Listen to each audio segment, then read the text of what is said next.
You people bought a ticket to see me, so shut up. Yeah. Sometimes I get so mad, there's no control. Ladies and gentlemen, just in case you live under a rock, I might you grab are at that, looking I at don't the know, my youngest rap, my and blood best boils rising over like, star in oh God, here professional goes. I wrestling lost all today. feeling from my head to my toes. You said some shit that I can't let go, so just stay tuned for the rest of the show. So have you ever felt betrayed? Switches how you see things, realize something needs change. Cause I know you got me fucked up, let me show you what's up. Cause enough is enough. I'll take a face full of pavement just to make a statement. I know there's no turning back. Oh God, adrenaline wasted, so mad I can taste it. I know there's no turning back. I'll do what it takes, I ain't making mistakes like that. I'll play it on your face just to make you go take it back. I'll lose my shit, I go crazy when I'm mad. And now you gon' wish you had such a fuck up real bad. Shut up.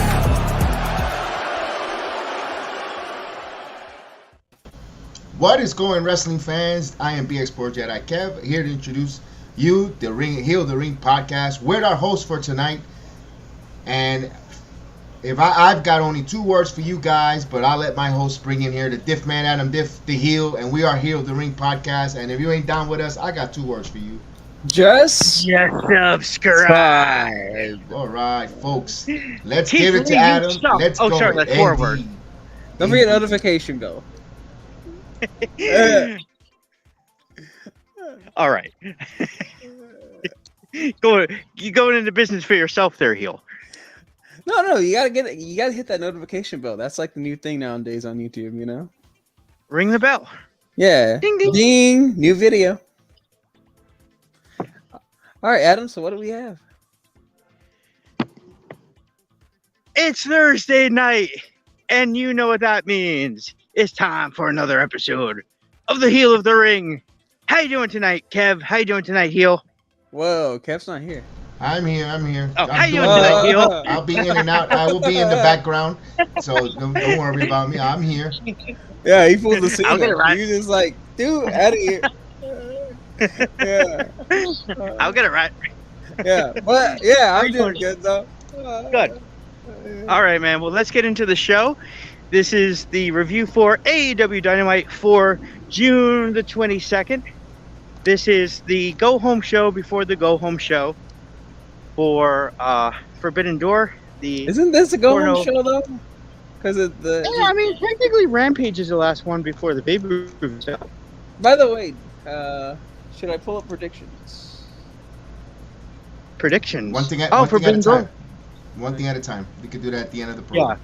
Okay. You're going to business for yourself. I know it's AEW, and you're used to discombobulation like Dynamite, but in the Heel of the Ring, we'll have format instruction. Yeah, script. Yeah, Tony Khan doesn't have booking, neither do we. But yeah. Anyway, let's go on. All right, folks. Well, welcome to this review for AEW Dynamite for June the 22nd. As I mentioned, this is technically the go-home show, even though there's Rampage, which is the go-home show. Who watches that? Who? I love that. By the way, speaking of which, let's just get right into how the show opened, which is Bryan Danielson coming out, massive pop, and he saes he's got some bad news for us. Actually, he says he has bad news.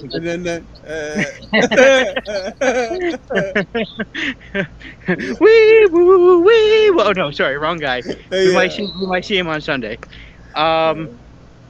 So Bryan Danielson comes out and says that he's got some bad news and that he's not going to be able to compete at either Blood and Guts or Forbidden Door. First Forbidden Door and then Blood and Guts. But he has a replacement.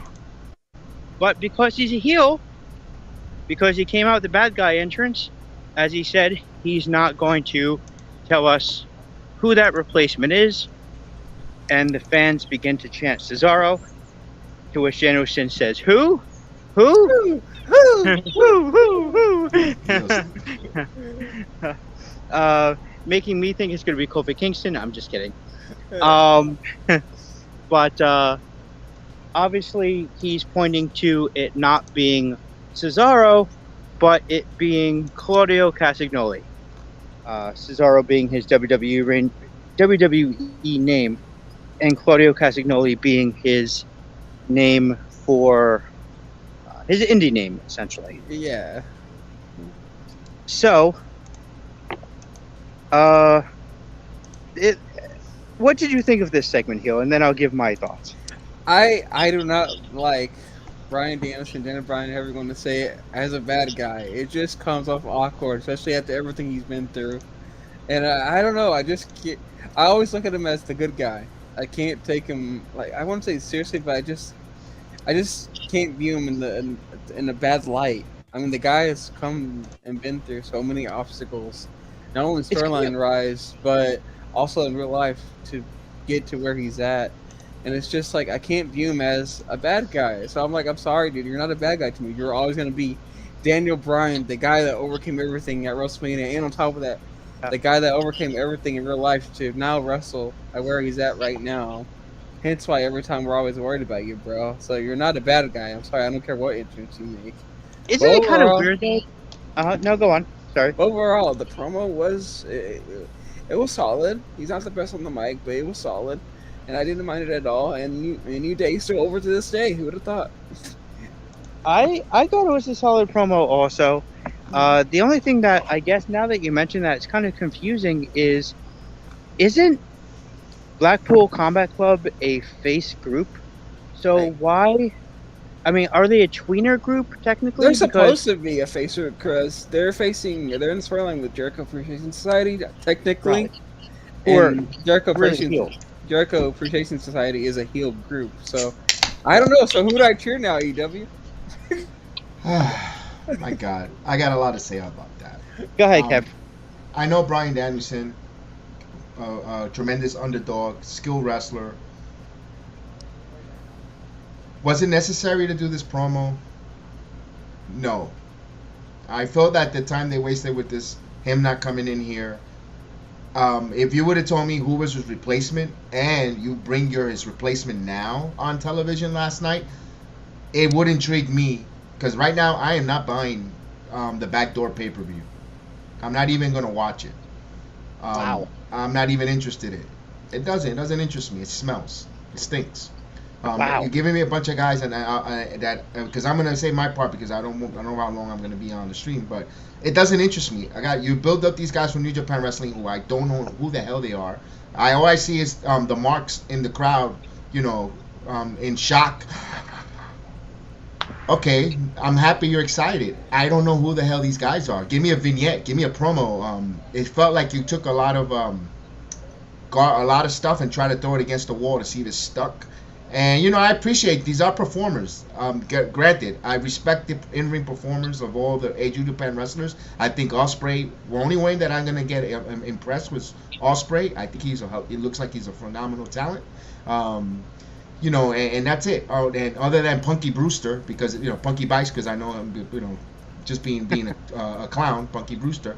Other than that, I don't know anyone else. I got a guy who's supposed to be the biggest thing in New Japan Wrestling come out in, like, if he's going to the beach, but we'll get to that when we get there. We'll get back to that when we get to that. I hate to jump over the place, but I'm just showing my frustration. And if you got this surprise, stop copy and pasting WCW.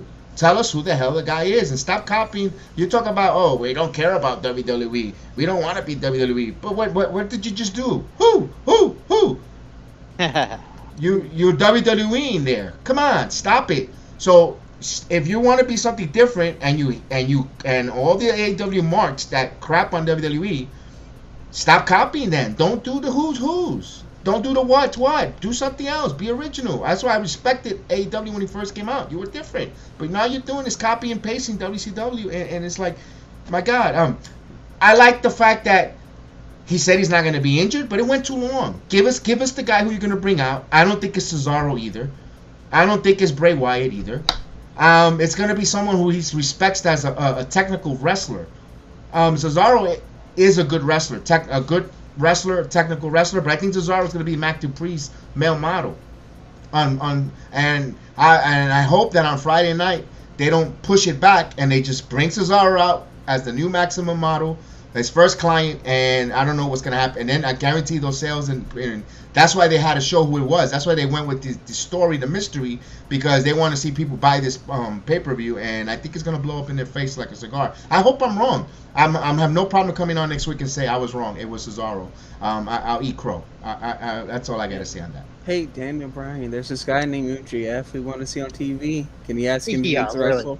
That would be phenomenal. That would be phenomenal. I think MJF will do a segment. I'm pretty sure that MJF will at least come out.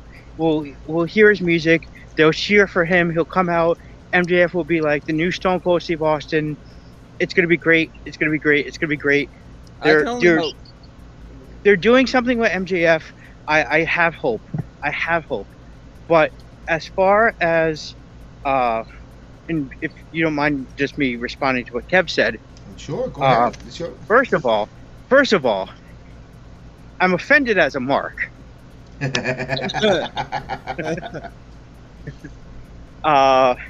Second, yeah, I mean, I guess they could do a better job of telling us who these guys are, but a lot of people that watch AEW also watch New Japan. Not everybody. Some people watch more WWE, and it's kind of like, I guess, a combination of WWE fans and New Japan fans in AEW. But a lot of people that watch AEW, not everybody, but a lot of them also watch New Japan, so they know who Okada, Tanahashi, Punky Brewster, Vice, Minoru Suzuki. They know who these guys are. Now, I'm not saying that, you're less of a fan or whatever if you don't know who these guys are. Right. But I guess in wrestling circles, there's like a kind of, how do I put it? It makes you less educated on the business to a degree. Not There's really. You're more. I consider myself a casual wrestling fan, because if you're really sitting there and watching, and nothing wrong with MLW, whatever, CWP, IGWP, TNA, which is Impact, all these other wrestling organizations. My God, how much time of the day are you really investing? Because Raw is 3 hours.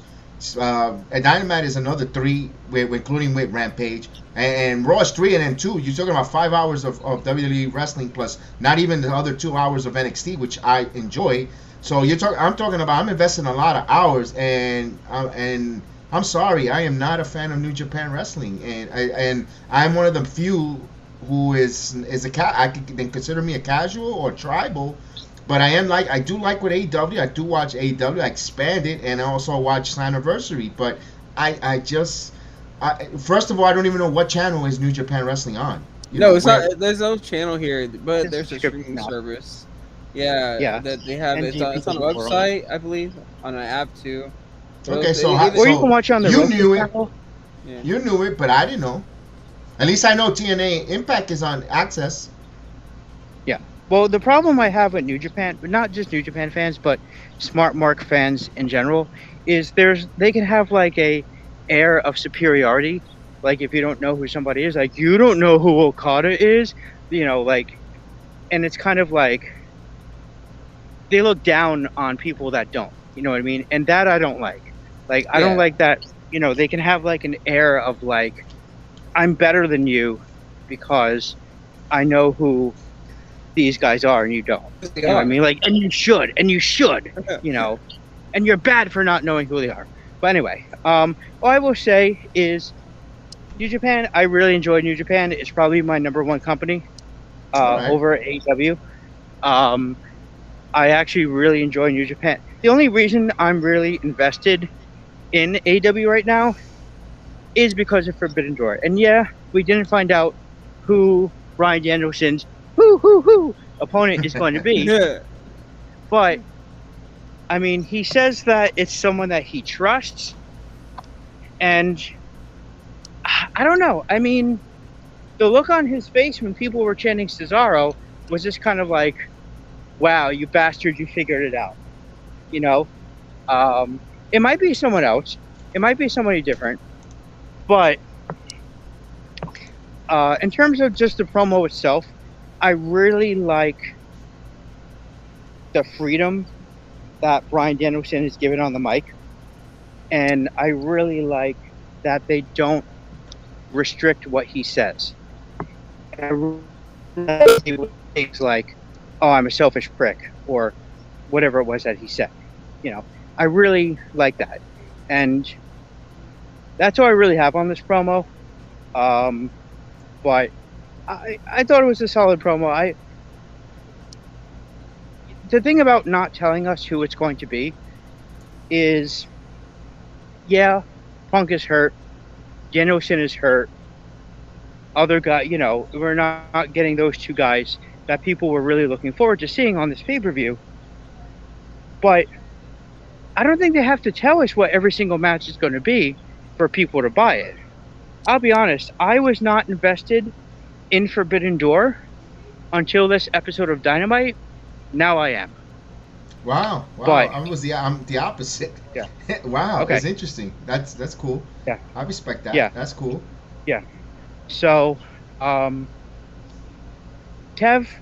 all I would say is I'm gonna be like that character in Doctor. I'm gonna go full Dr. Seuss right now, you know, and Green Eggs and Ham. You will like New Japan, Sam. I am. I disagree with Adam here, and I'll tell you why. They do have to tell you who's going to be fighting on the card, because think about it. If you're on an everyday streaming service, everyday cable service, you're probably going to be paying around $50 just to watch this pay-per-view.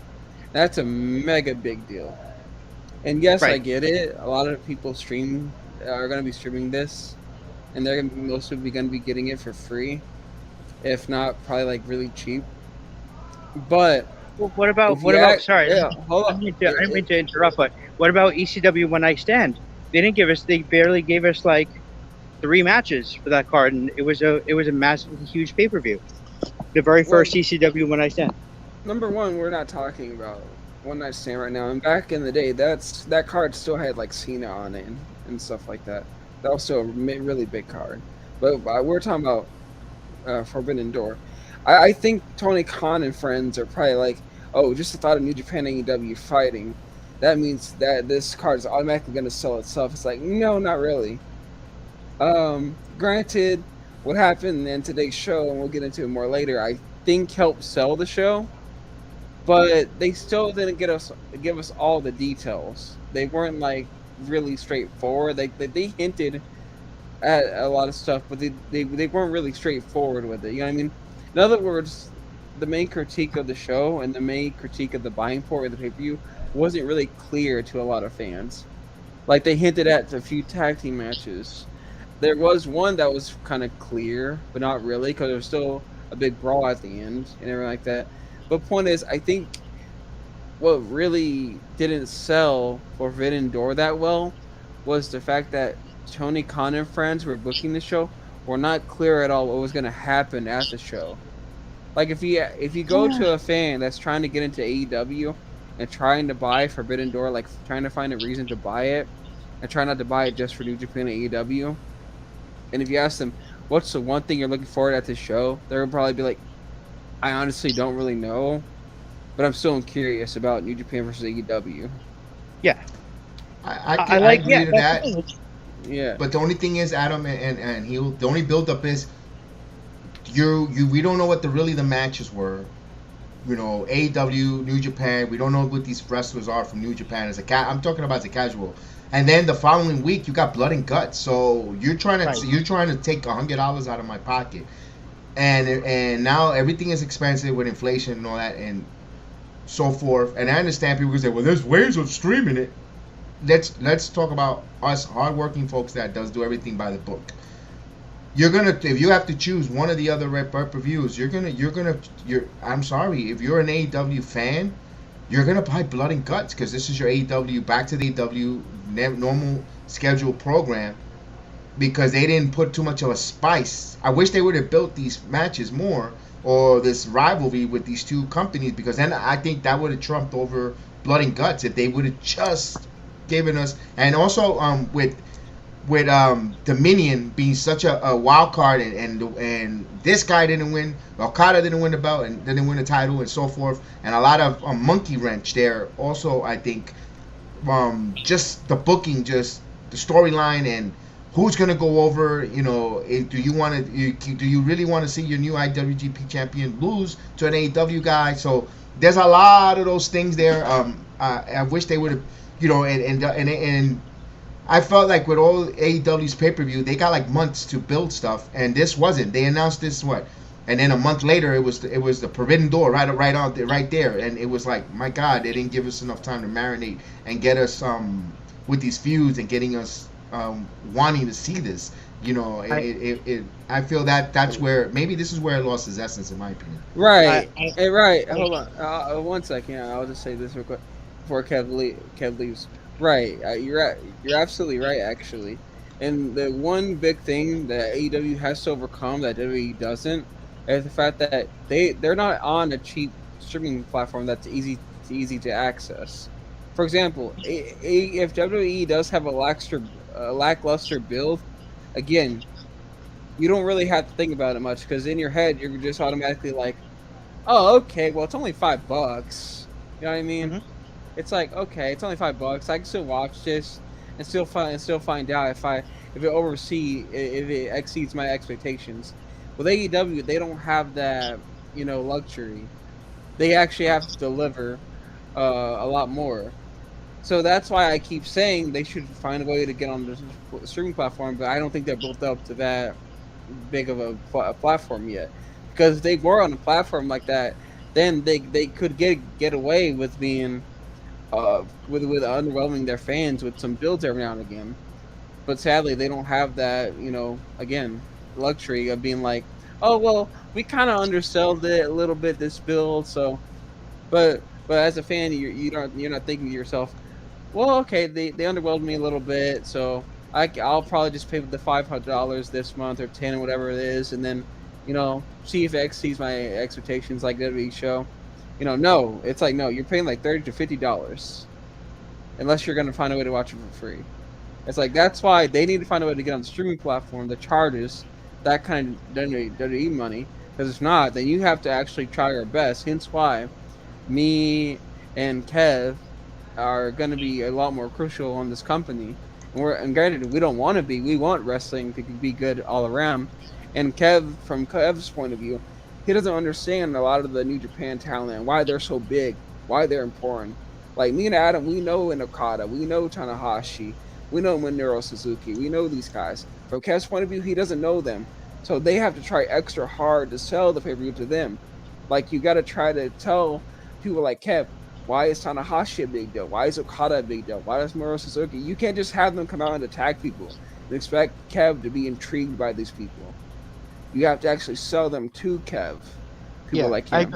And they didn't do that this time. I'm sorry, that's where they completely messed up, because they assumed just because, hey, we're watched by hardcore wrestling fans, that people like me and Adam were just gonna automatically buy it, and so were people like Adam, because they probably expected me and Adam to just come and be like, hey, Kev, this Okada guy and this Tanahashi guy, they're really big superstars, and you just buy it. Why? Because it's Tanahashi and Okada and everything like that. When in reality, Kev's like, I don't know, man. But maybe their audience that they're going for isn't really, I mean, I'm sorry to say this, Kev, but maybe you're not the audience that AEW and New Japan is going for. Like maybe they're going for, maybe they're going for more of the hardcore audience, and maybe that's their problem, is maybe they do need to reach out more to the casuals, like he was saying, and maybe they need to accommodate more to people that don't know who these people are, or like do like a vignette, or do like a promo package showing like all of their highlights. Like, here's a Tanahashi highlight video, here's an Okada highlight video, instead of just assuming that we know who they are. it's kind of like if you watch Arrow, right? And then all of a sudden the Flash shows up, or all of a sudden like Supergirl shows up, and you're like, hey, who are these people? I don't know who they are. Well, why don't you watch Arrow? Why don't you watch Flash? Why don't you watch Supergirl? Why don't you watch like all the other shows, that are associated with, or like if you're watching Punisher, and then all of a sudden Daredevil shows up, and you know who Daredevil is, and you're like, who the heck is this guy? You know what I mean? No, you know, perfect analogy.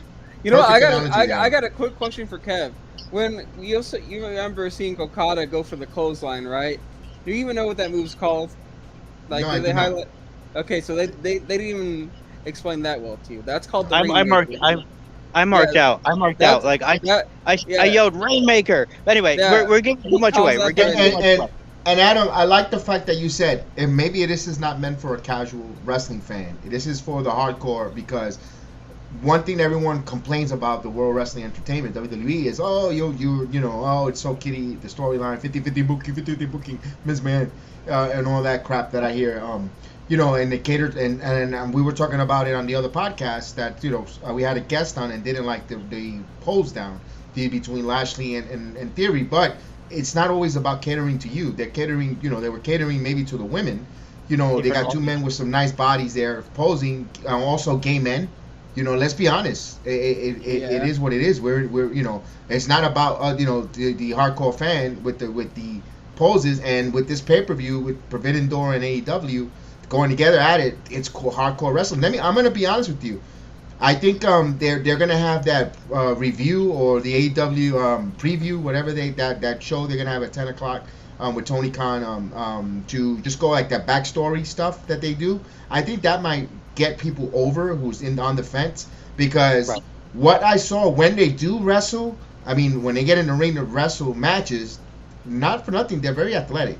They're very good. The New Japan wrestlers, I'm gonna be honest with you, I'm gonna give them their flowers. It was very entertaining, very good. They wrestle much better than the AEW wrestlers. No lack of botches.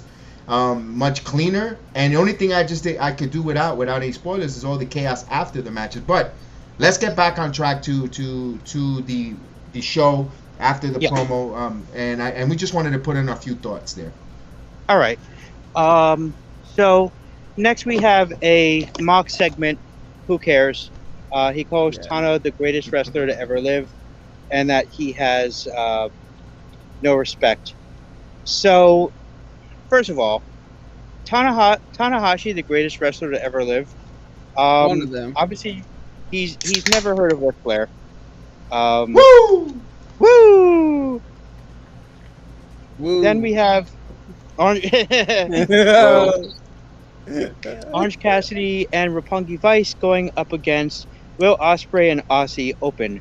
This is actually my very first time seeing Aussie Open wrestle, believe it or not. Even though I'm a fan of New Japan Wrestling, they were a little bit more part of RevPro, which is the British company that is associated with New Japan, and I guess now AEW. So I've never seen Aussie Open wrestle before. I was very impressed by them. I was really impressed by this match. I really thought it was an exciting match. I have a couple of other things I want to say, but you guys go ahead first. I guess, Kev, if you want to go first, you can go ahead and talk about definitely. I loved it. The match. You know what? I love this. I'm normally like a 6-man tag. What's going on. But first and foremost, I am a huge fan of Orange Cassidy. A big fan. Before.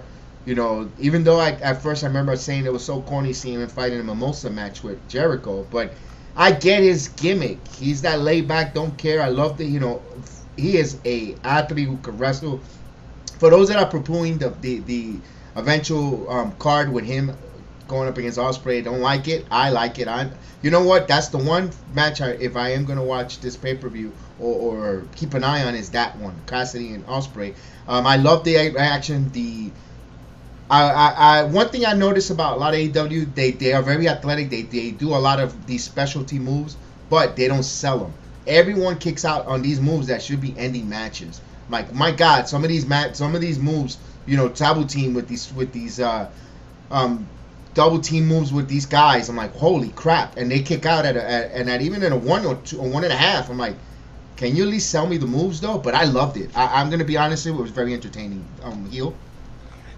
This was okay when Orange Cassidy was in the ring. I was like, and he's starting to grow on me. Yeah, I was like, okay, this is actually a really good match. And I'll be honest with you, I could have done with just a one-on-one like Orange Cassidy and probably Will Ospreay. Granted, Will Ospreay I consider to be just a guy that's flat out meant for like the indie scene. Cause like I'll be honest, or AEW even. Cause I'll be honest with you, if he goes to AEW, he'll probably get. I'm sorry, WWE I meant. If he goes there, he'll probably just get lost in the shuffle. Cause all he was there. He was there. He was in NXT. Yeah, he'll probably just get lost in the shuffle. Hence why he was just there. But long story short, I could just done better than that because overall, for AEW, yes, this was a good match. But overall, this was like just a flat out indie match.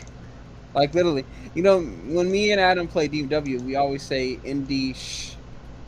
When we see a really indie type of stuff, and this really was indie. And that's all really I got to say. Overall, though, enjoyable match was what it was. Wow. Yeah, I have to change what I said. I don't know if it was in private chat or if it was on the show. I think I've been saying it to a couple of people. So if you're listening to this and I said this, I have to take back actually what I said, because this match sold me on Ospreay versus Orange Cassidy on the pay-per-view. I was kind of like, why are you putting Ospreay, who's arguably one of the best wrestlers in the entire world, against a comedy joke wrestler that sticks? I said one of heel.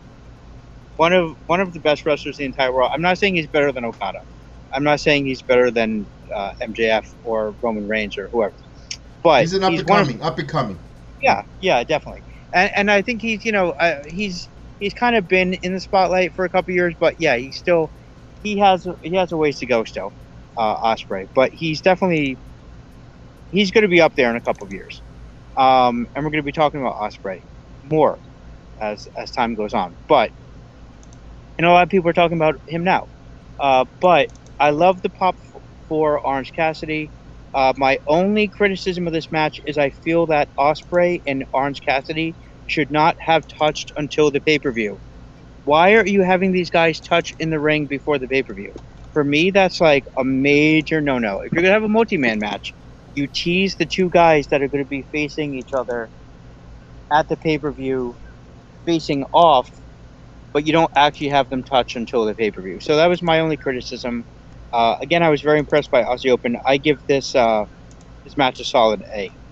So you didn't want no touching until the back door. Right, no touching until backdoor.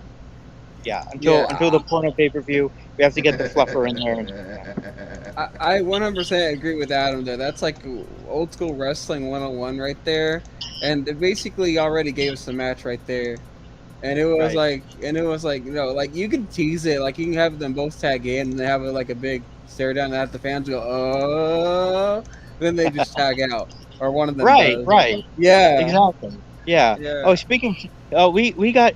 I think we had enough staring down at the end of the show, but we'll get to that shit later. So after the show, Okan and Cobb come out, and then FTR comes out, and apparently they have a cutscene entrance because nobody can move while they're in the ring. They're just walking down to the ring, and their entrance is now a cutscene. Cannot X out of it. Cannot skip entrances. There's no. You can spam X as much as you want, but you're not getting out of this FDR cutscene. So overall, yeah, like I said, solid A. Then after that, we have a Sanjay Dutt and Jay Lethal segment backstage. I don't really have anything on this segment other than Lethal still got it on the mic. And apparently Lethal is now the closest thing to Flair that we have in AEW without MJF. Yeah, I've been complaining about Jay Lethal not being pushed like he should. He's one of the most misused wrestlers. Like, I get it. Ring of Honor had a decent push, but not as much as he deserves. Like, he's been one of the most misused wrestlers in wrestling today. Like, I'll be honest with you. He had a few good runs with the ROH title. He's had multiple runs. Yeah, but he's never had that super mega big push like he deserves. You know what I mean? He's never been in a company that really... The biggest company he's ever been in was TNA. TNA, yeah. But, like, he now that he's at AEW, I hope AEW gives him that big push that he deserves. That he's been, like, waiting for years. But he's in ROH. Yeah, good luck with that. Well, it's owned by AEW, so there's no excuse why you can't I know, get him to AEW and give him that big push. Like, I would, and then he was going to be singing. He was going to be singing, "I'm so tired of waiting for Jay Lethal to get a push." Basically, I've been waiting like about 30 freaking years. So after that, we have a Christian segment where he comes out to address what happened last week when he turned on Jungle Boy and Luchasaurus. Apparently, this is Christian's heel look with a jacket and a black turtleneck.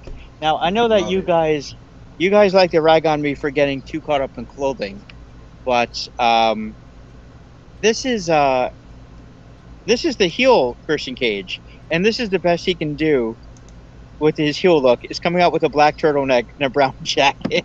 It's all about the jacket. Like, guys, it's all about the jacket. Hey, he should hang out with Shane Strickland. This kind of started off for me as a typical heel promo. There were kids in the crowd chanting "Shut the F up," and they actually showed the kids chanting "Shut the F up." Yeah, I agree, that was bad. He did copy MJF a little bit by doing the whole contract thing, and he did copy the MJF promo a little bit. And then he references... I thought he took a dig at him. Yeah, that was kind of a dig. Yeah. Yeah, that was... Yeah. Then he mentions that you have the kind of matches that pay-per-views get named after. Obviously, he's referring to TLC. Then they show what happened after Road Rager. Again, very cringy name after knowing what happened to Jeff Hardy. Jeff Hardy had a Road Rager of his own. I didn't even think about that, man. Yeah. And that was a show he was supposed to be on too. The Hardy Boys were supposed to be in that match that the Young Bucks won. Yeah. So then they show Jungle Mom and Jungle Sister. And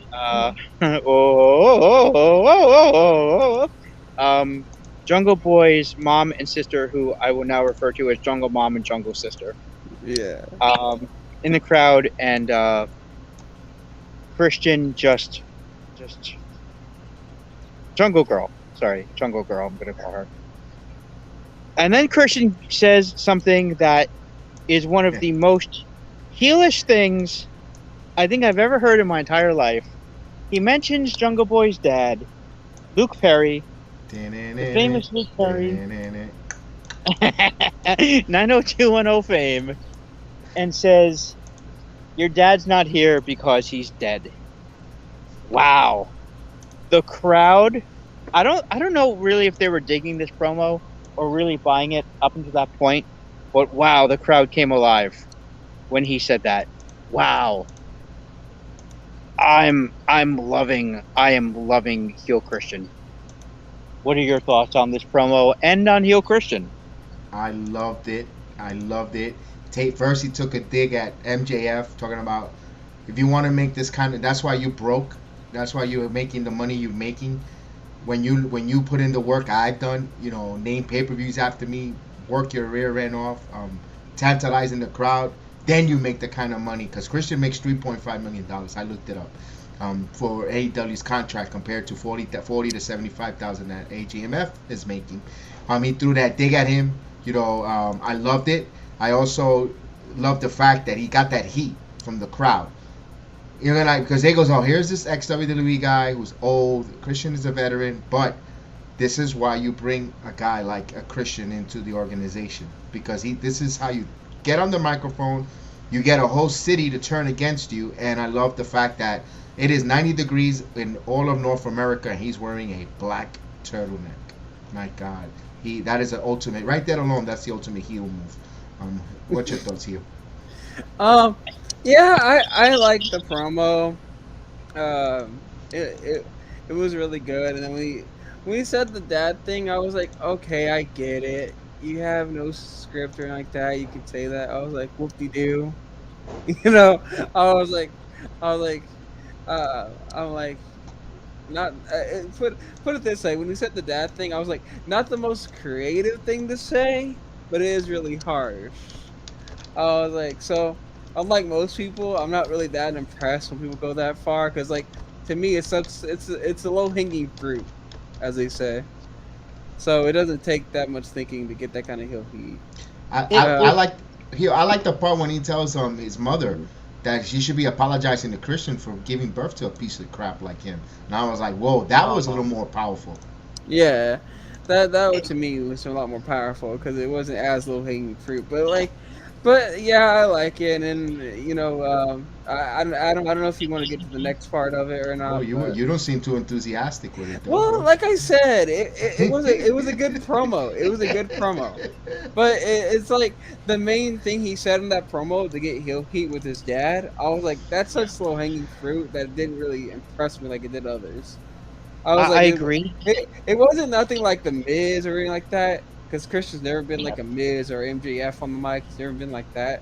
So I was just like, oh. So when he said the dad thing, like I said, I was like, okay, whoop-de-doo. I was like, I get it. Low-hanging fruit. I was like, okay, good job, Christian, I guess. Gentleman's applause. I kind of agree. I kind of agree that it was an okay promo with one really amazing line, which was obviously the line about Jungle Boy's dad not being there because he's dead. So yeah, it's low hanging fruit, but at the same time, it's like, wow, he really went there. You know, I mean, it's not, for me, it's not really about if it's low hanging fruit or not. It's about taking the risk and going there. And I really admire this promo. And again, like, you know, in the beginning, I wasn't really digging it so much. And then dig it. Yeah. He started, you know, getting into Jungle Boy's dad, and I was like, wow, he really went there. So yeah, it's an obvious line, but he had the guts to go there, and I really admire that. You want to say what happened afterwards, or? Oh yeah, so then Luchasaurus comes out and he starts. Oh yeah. He starts choking Christian out, but Christian continues to hold the mic. So all he hears.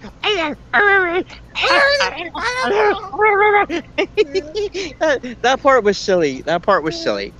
And then he says, "Remember what happened to Marco?" Wow, referencing Marco's stunt there. Polo? And I thought we were talking about Marco Polo. Marco. Polo. And then, what's it called? He says, "You've been like a son to me." Christian and Luchasaurus hug.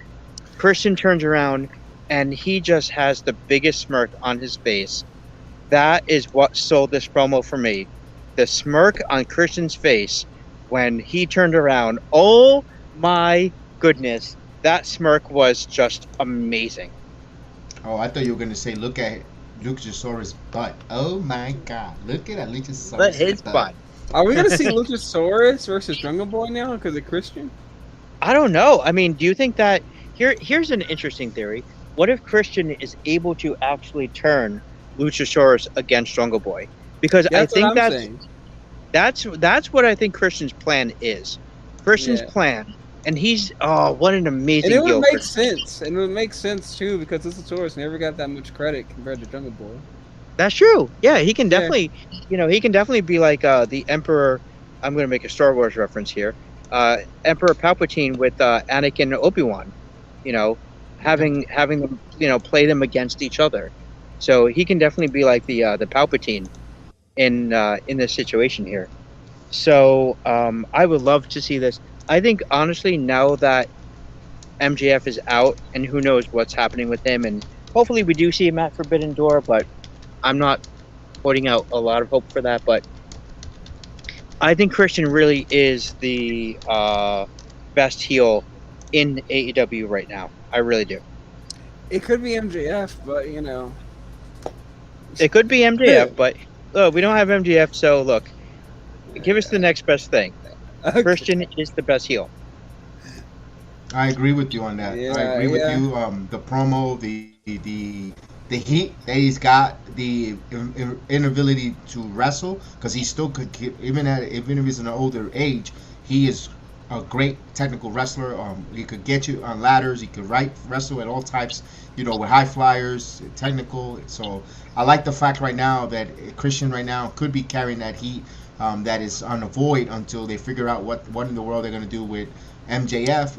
And right now he's out of sight, out of mind. Next, like McMahon says, the show must go on. So Christian now steps up to the plate, and you know what? I'm invested. I'm embraced, and yes, it might be a next WWE year, but he has a proven track record that could do it, and I'm on it, and I think Luchasaurus is going to be like his bodyguard. I believe Luchasaurus is going to be there. Just because, what do you do with Luchasaurus? You're going to leave him. You just add him on to Christian, and so Christian doesn't take unnecessary heat or bumps. You could also get Christian over, with him interfering and causing that. Oh, I hate these two, and continue with that heat. And I like it. I think they're gonna. I hope they don't botch this, but I think they got something going here. Especially if Jungle Boy is gonna be out. This is something that could carry us all the way up to September.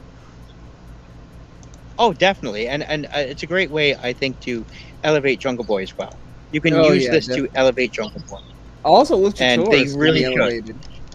Yes, you can elevate both guys. You can, you know what? I would love to see Christian elevate both guys. I would love to see Christian use this to get Jungle Boy over.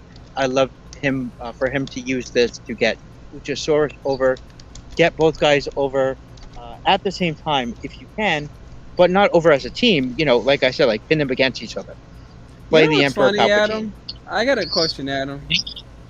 So a little bit off topic here. So you remember CM Punk's first song in WWE? Yes. Fire Burns. Fire Burns? Do you think that was made by Christian since his finisher is Skill Switch?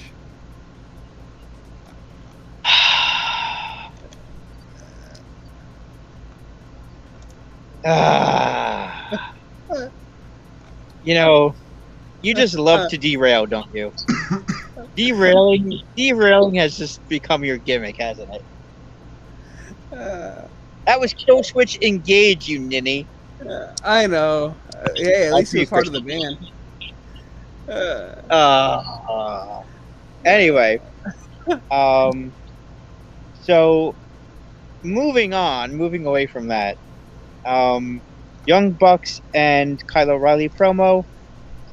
The Bucks are back in the Bullet Club for one night only at Forbidden Door. And I have something to say about this, but I'm not... What was that? Oh, a wet fart? Okay. I think Kevin's saying that this promo was a wet fart. I have something to say about this, but I'm going to not mention that until after the Hangman match. So if I get sidetracked, please remind me after the Hangman match. I have something to say about going back to this promo. But I don't want any spoilers. I don't want to pull an MK and give away something. But sorry, MK, if you're listening. We love you. So moving on. Don't worry about it. You might hear this. He's not into AEW at all. So. Okay. So next we have Malakai Black versus Penta, and this is a qualifying match for the All-Atlantic Championship.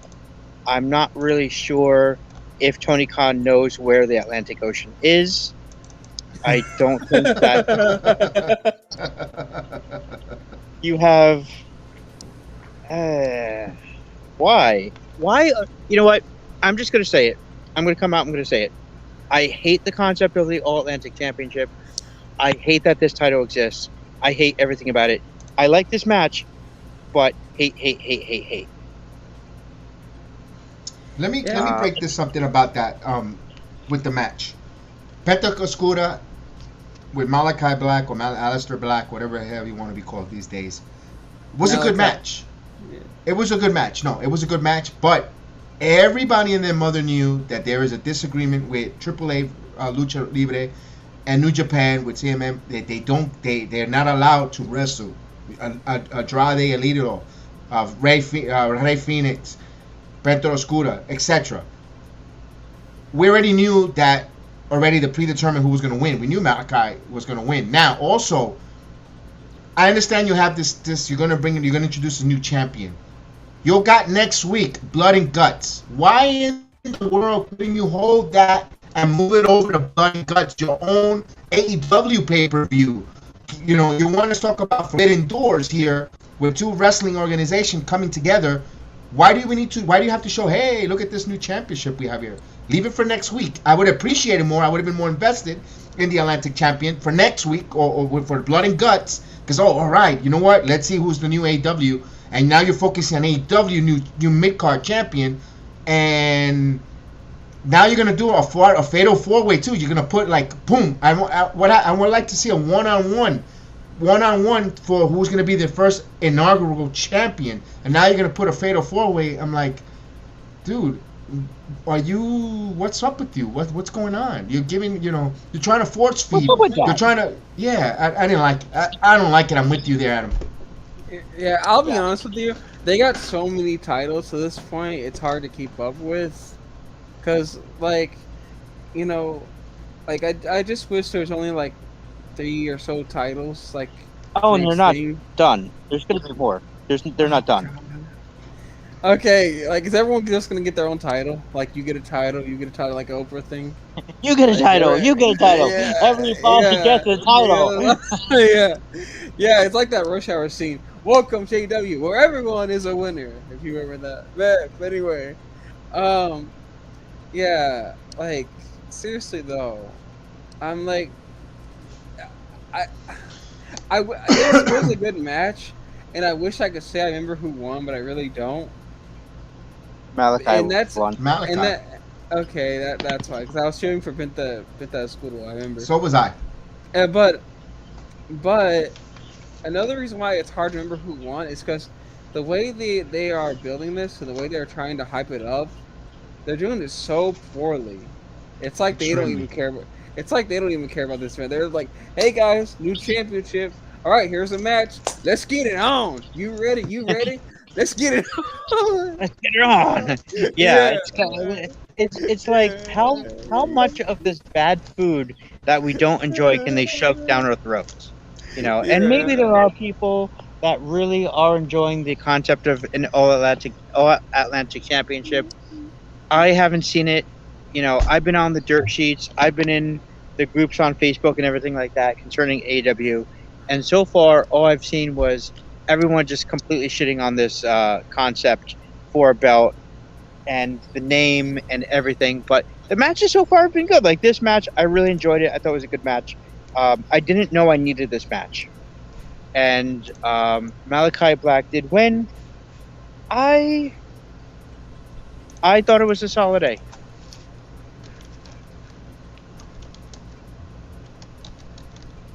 What are your thoughts?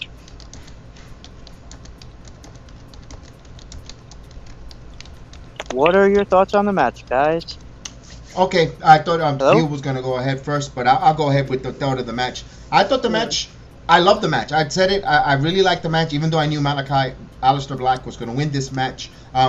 Also, I like the fact in defeat, we saw Penta Oscuro sold it, because he said here it is back trying to powerbomb Malakai, and he couldn't, and it ultimately gave way to his defeat. I liked it. I thought the match was good. Like I said, I wish they would move it over. And you know what it feels like, guys? When I see AEW, it's like a bunch of guys that, like all of us, I don't know if you go to the live events in the arenas, you see everyone walking around with the titles. They go to, either Amazon or wherever you buy your WrestlingTitles.com, and you can walk around with your fan bought titles. That's what AEW looks like. Every Joe Schmo that came out, afterwards with all the aftermath, had some type of a title around them, and you're like, what the hell? Everyone has a title here. It's like, so it feels kind of watered down in my opinion. But I cannot discriminate and say the matches were bad. They were good. It was a good match. I cannot say it was terrible. It was a good match. It was a very good match. I have nothing negative to say about that.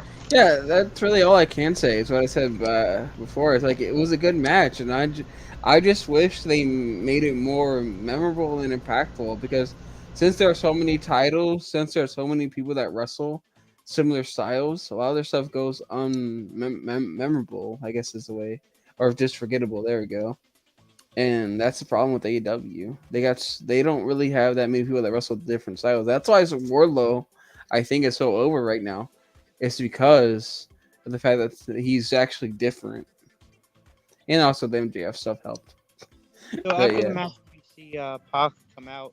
Again, how many matches did we have on the show where after the match there was some sort of an aftermath, or someone walked out or something like that?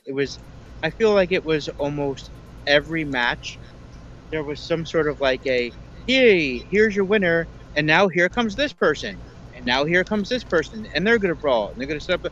It's like, okay, AEW, I'm enjoying the whole Forbidden Door thing. I'm enjoying the whole build into Forbidden Door, but you don't have to have someone come out and like not interfere, but do like a run-in segment or something like that, or after every single match. So that was the only thing that really bothered me.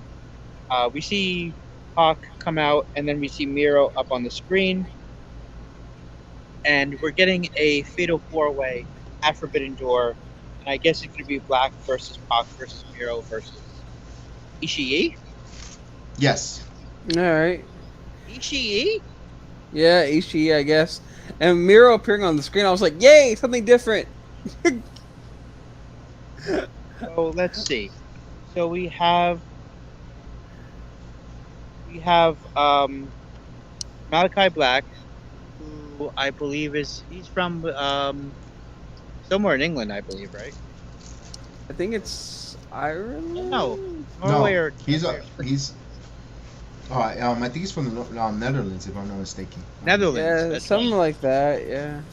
A guy from the Netherlands versus a guy from the UK versus a guy from Bulgaria versus a guy from Japan, wrestling for the All-Atlantic Championship. Not one of these guys, except maybe Pac. Pac is the only guy. Pac is the only guy whose country actually might border the Atlantic Ocean. That's it. I think he borders the Pacific. No, England definitely borders the Atlantic. Hold on. You're making me going to look up a map.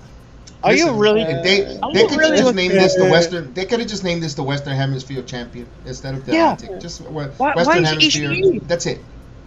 Yeah, Ishii. Friggin' Eastern, Ishii. yeah. A Japanese guy. The Pacific Ocean. Japan is on the opposite freaking coast. Why is this guy? Anyway. Yeah. So- it is what it is. There. I mean, it's Yeah. and I think, and again, I know it's like a broken record, but it seems like they're they're putting this title. They could have waited a week later, in my opinion. I think they for Blood and Guts. got it right. I think they got it right. Blood and Guts. You were preferred on Forbidden Door than Blood and Guts to inaugurate a title. The winner? Oh no. Oh no, definitely not. Definitely not. So after that, we have a Wardlow segment. The only time we see Wardlow on the show is in a backstage segment where he's doing a promo against Scorpio Sky and says whenever Scorpio Sky is ready, he is ready to face him for the TNT Championship. Why? Why are they using Wardlow this way? Why? You know, I'm starting to think AEW's new motto is, if you're over, we're done with you. Yeah. Like, That's so true. Yeah. Oh man, that is so true. So then we have Adam Cole coming out to do commentary again, number one contender for the IWGP Championship. Sorry, we'll get to that. Sorry, I just did a spoiler there. But It's okay. he's the number one contender for the IWGP Championship, and he's coming out for commentary again.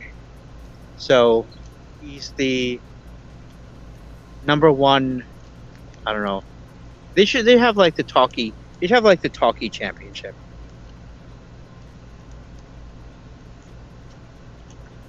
So then we have Hangman versus Silas Young, or as I like to call him, Silas Old. I literally wrote, "Okay, don't care." That's the only notes I have for this match. Is That was okay, my don't care. match of the night. I liked it actually. You're kidding. Wow. I'm All not right. Well, kidding. I liked it actually. When I I guess saw that, that's- because I don't know who Silas Young was, and I know you. Thank you, Adam, for telling me he really was an ROH veteran. I was like, who the hell is this Hammernager that's coming out against Hangman Page? he's been around for a few years. He's been around ROH. I think he used to be with the Beer City Bruiser, and he used to hang around with those guys. Basically, like imagine a really fat, out of shape Jake the Snake Roberts. That's the only way I can describe Silas Young, Silas Old as I call He's him. really good though, and I used I to wouldn't have say this he's really good. and he I think used he's really to- good as a bit of a. he used to I have thought that this was the gim- Butcher. They repackaged the Butcher. And he used to have this gimmick where he was like the man's man of like pro wrestling. Oh, I'm glad you mentioned that, Adam. Yeah. Because I gotta leave in about heel, but I gotta leave in about 5 minutes. Yeah. I think I know I'm not gonna be online on the air when it happens, but I think Danielson's replacement is gonna be none other than William Regal.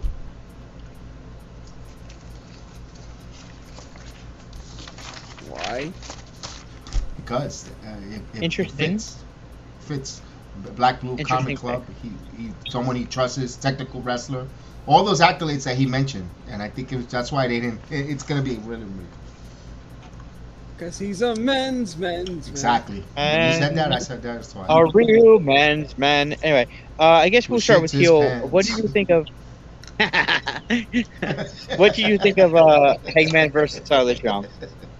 I just really liked it. I'll be honest with you. I felt like it was the most easiest match to get into, and I like the storytelling in the match. And yeah. Granted, it is the style. It is the kind of style you would like here in Texas. So maybe I'm a little biased in that point of view. Oh yeah, I will say that. But yeah. Kev, thoughts on this match? No, it was a good match. It wasn't like the other match that he had previously with the other New Japan wrestler that almost had some near falls. It was not quite a squash match, but it felt like it, and it kind of gave you reverence of it. But all in all, it served its purpose, telling a story for Adam Page there. Trying to, I'm gonna beat this guy here, and even if you Adam Cole, you're gonna narrate it and commentate how I'm gonna destroy this guy. And I think it told a story, and I liked it. It served its purpose. It wasn't too long either. It was just the right enough timing, and all in all, it did its purpose. Now afterwards, I was like, what happened again? Back again with all this cluster of, okay, the match is over. Let's raise your hand, and all of a sudden now we're gonna get more promos, and it's like, now go, your turn to go on camera, and it felt like that was the whole night and the theme of the night, and it was like, oh, at this point I was getting fed up with that. But go ahead, tell us what transpired afterwards. I totally agree with that. So then we have Adam Cole, the number one contender of commentary, get up from commentary, and I cannot believe. Look, this has got to be the third or fourth time that he's done commentary in the last 2 months. So He's been yeah, a I'm getting a little commentator over the past few months, like a month or so now. He's does a Pat more commentary McAfee than now. Jericho. He's actually been Pat on commentary McAfee. more than Jericho lately, which is sad.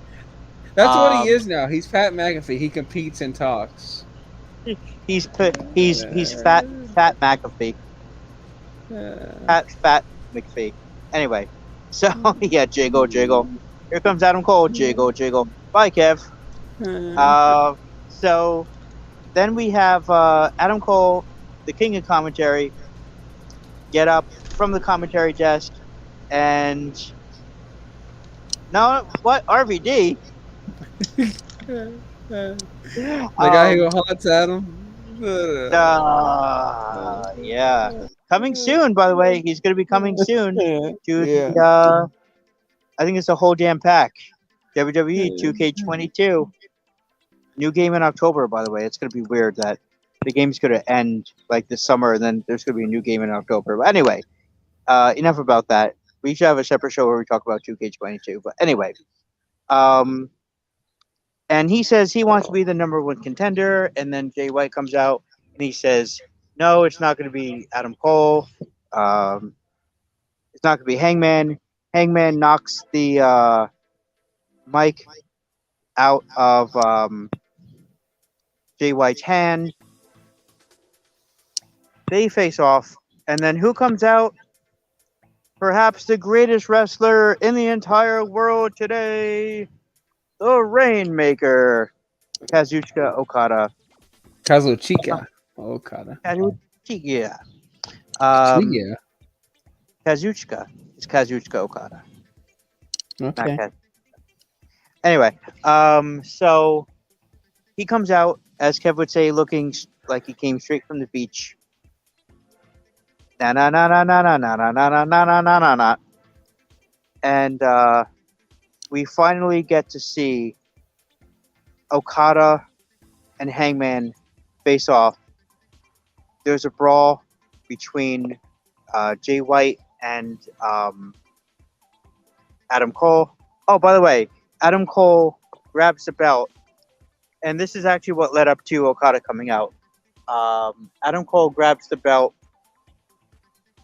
makes like he's going to hit Jay White. Jay White turns around, he sees him, and he tells him to get Moxley up, and he does. That's when Okada comes out, na na na na na na na na na na na na na na in his beachwear, his cabana wear, and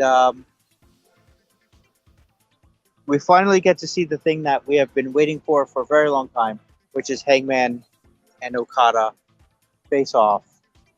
What did you think of this segment? A lot of chaos and a long stare down. That's really it. Yeah. A very, very... Oh, no, I'm sorry. What am I talking about, Mox? Mox was not in this segment. Oh, wait, I'm sorry. I completely screwed up. I'm sorry. I was getting confused. Oh boy. Yeah, and now I know what I mean, but I wasn't really very direct. Yeah. Yeah. We'll get to that long stare down at the end of the show, but I just completely botched, ladies and gentlemen. I apologize for I just had a complete brain fart. He picks up Hangman. Sorry, not Mox. I meant to say he picks up Hangman, and I think I was reading my notes from. I was reading ahead in my notes. We'll just blame that. He picks up Hangman, and he makes like he's going to hit Jay White from behind, but instead he tells him to get Hangman up, not Mox. And that's when Okada comes out, and we get to see Okada and Hangman face off. It looks like they're going for a fatal four-way. It looks like they're setting up a fatal four-way, and it's going to be Hangman versus Jay White versus Adam Cole versus Okada. Yeah, which that sounds good on paper. It does sound good on paper. So that's going to be the IWGP title match, and then of course we're going to have the AEW Interim Championship defended with Jon Moxley taking on Hiroshi Tanahashi. Overall, I thought this was a very good segment. The crowd was definitely alive for Okada. They were going nuts for Okada. Actually, they could not believe that he was actually really there. This is the first time that we were seeing Okada. I couldn't either. I was like, oh, he's actually here. But then again, I was like, well, Tanahashi was there, so I don't know why they wouldn't let Okada. This is this for me, this was one of the segments of the night, and this kind of made Dynamite for me. was seeing Okada come out. And again, I mean, one of the best wrestlers, maybe the best wrestler in the world right now. That we can agree with. Okada, the Rainmaker. Oh, he went for a Rainmaker too. Yeah, we but mentioned then he dodged it and he was like, nope, no, not today. Nope, not today. Save that for Saga. Yeah. So, yeah, overall, I'd say good segment. Oh yeah, it was a good segment. And yeah, I'm excited. I'm excited for this 4-way. Now, what would you think if instead of this match, I know that they want to have the IWGP title on the line. Well, what would you have thought if instead of doing what they did Hangman and Okada versus Jay White and Adam Cole?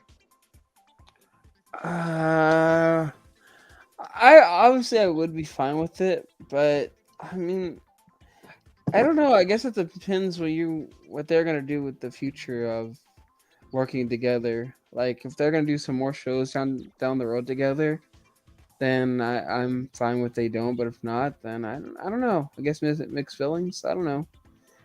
I mean, yeah, I don't know. I'm really mixed about it. It was kind of interesting to see though that when what's his name, Hangman was taking some licks, Okada didn't really help him. You know, he didn't really do anything to help Hangman from getting beat up. So you can kind of tell they're kind of setting up that Hangman and Okada can coexist against Jay White and Adam Cole. And by the way, here's something I wanted to say about the Young Bucks thing. So the Young Bucks are back in Bullet Club for one night only. But in this match, you have Jay White and Adam Cole in the same match facing each other. So for me, that's kind of like, huh? Yeah. Because that's bad booking, in my opinion. Because why would you have the Young Bucks joining Bullet Club for one night, but in another match, you have a guy from Undisputed Elite facing off against the guy in Bullet Club. So for me, that was kind of didn't really make a whole lot of sense. But well, we all know AEW is not the most consistent with their booking, no, they're not. Yeah, and I get the feeling that sometimes they let the wrestlers book their own stuff, and that's a really bad idea. And I wanted to say that it's a good thing I remembered this too, because I woke up today and I was like, AEW missed a great opportunity here, because they could have done. I know we get on to them for copying WCW, but they missed a great opportunity to do this, to do almost like an MWO versus a AEW original storyline. Right. Like imagine if they would have kept MJF on TV, and then imagine if they would have done a storyline where it's basically like, oh, I'm CM Punk, or even if CM Punk got injured, I imagine if he gave that title to like whoever is healthy in WWE at the time, and it's like, oh, we're the champions, and and we come from that company because we know how to sell tickets, and you guys don't, and you guys will always be bottom feeders, and also like you literally could have booked the show like that, how you've been booking it for the whole entire time, but the only difference is you would have had a faction. So the whole Christian heel turn, you could have done that, but with Jungle Boy being a part of the AEW originals, right? And Luchadors could turn heel and join the WWE side, quote unquote, you could have had a storyline where, assuming they would have stayed healthy, you could have done the Hardys versus, the Young Bucks too. That's how because of Jeff's Road Rager. Yeah. Or you could have done like there's just this cool storyline that if you think about it, they had on a silver platter, and they just did nothing with it. Yeah. Well, I Yeah. agree with that, except Yeah, that, and it could have been headlined by MGF versus like CM Punk or someone like that. yeah. Yeah. I agree with that for the most part, but the only thing that is, if you're going to do Jungle Boy and Luchasaurus being on opposite teams, you would have had to do Christian turning and the whole thing with him and Luchasaurus being pinned against each other way before Forbidden Door. And I guess that's what Kev was kind of getting at before, was that they really didn't do a whole lot of planning. But at the same time, like, how much planning can you really do when two of your big stars are hurt? You know, so Well, one big star they refused to book, so some of it. one big star they refuse to book, and two of their big stars are hurt. So I think that this pay-per-view would have been a lot better if CM Punk. Does did not- Wardlow have a match for Forbidden Door? I don't think so. Maybe he's going to wrestle 20 Japanese security guards. I don't know. 20 chats. I really don't know. One of the most over guys on the roster, doing nothing with him. Nothing. But see, this is why I like AEW. Because they're not perfect. And there's still something to criticize. You know, there's still improvement. There's still a long way to go. Yeah, but there's no excuse for not having Wardlow on this show. There's no excuse for that. I'm sorry. You push Wardlow to the moon, and it's like everyone has a match. And then imagine Wardlow going to Tony Khan's office. So, Tony, we're almost at Forbidden Door. I was just wondering, what am I doing? Oh, yeah! Oh, hey, Wardlow. Yeah. How's it going? Hey, yeah. By the way, we don't know. We're still thinking about it. We might have a guy lined up, but don't count on it. Okay, Tony. Tony Khan presses the button. He presses the button under his desk, and like a trap door just opens, and Wardlow falls into it. Anyway, so we can give our letter grade at the end of the show. Just to keep moving. We have a Jade Cargo promo, followed by a commercial, followed by an Athena and Chris Statlander. I think that was Chris Statlander, wasn't it? Promo so. Responding to Jade. I got nothing for this. No, it's a 9 o'clock hour for the woman. Who cares? It's 9 o'clock hour, women. Yeah, the sad part about this is I'm conditioned to already assume that the 9 o'clock hour is for the women. Thanks to AEW, because like it's like, oh, it's 9 o'clock. Okay, instead of clobber time, it's women time. I like I can't wait after Forbidden Door. I can't wait until AEW's next pay-per-view with New Japan, the Secret Window. Yeah, Secret Window is going to be a great pay-per-view. So, or the window of secrets. There we go. AEW, New Japan Pro Wrestling, the window of secrets. Sounds like a Yu-Gi-Oh card. Pot of Greed, which allows me to add allows you to 3 cards in my hand. Allows you to draw 2 more wrestlers for WWE. I play Dark Magician. There we go. There's another name. I guess Dark Magician would be Jericho since he's a wizard. Anyway. Yeah. So then we have Marina Shafir come out. No response. Kind of like that. Kind of exactly like that. It's funny because he did come out and everyone's just like, oh, okay.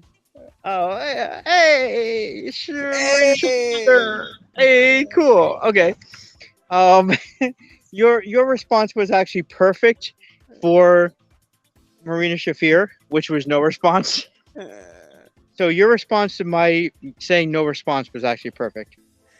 Yeah. And she takes on Toni Storm. She actually got somewhat of a pop.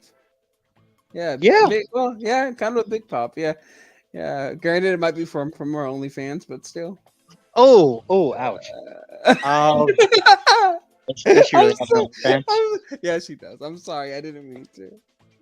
Wow. Okay, did not know that. Well, Anyway, we all know what Adam's looking up. So. all right. Well, Yes, we're gonna have to cut the show short. Good night, everybody. Yeah.